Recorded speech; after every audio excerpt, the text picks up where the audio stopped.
Graf sent me this speed cutter, so I thought I'd give it a try by flattening the top of this. Pretty useful product, I reckon. It's like a wood cutting blade for your angle grinder. See how it goes.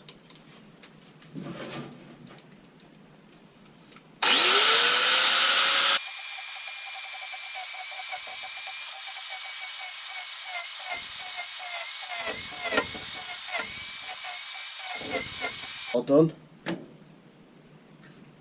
Got that pretty flat.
So I thought I'd do something a bit different in today's video. Made my son a little anvil stand. I got this anvil from a car boot sale a while ago and he really likes playing with it, hitting it with his hammer. Made him shorten the hammer a little bit, blackened it, made a little hammer holder for it, and then I have this little vise, and I thought I'd attach it there because it looks pretty much like a blacksmith's vise, and I really enjoyed playing with it, as you can see from the video. Thank you for watching. If you like this video, please share it, give it a like, and if you aren't already, then subscribe, And if you look in the description, I've got loads of social media pages. Check those out, and check out my Patreon if you want to help me keep making more of these videos. Thank you.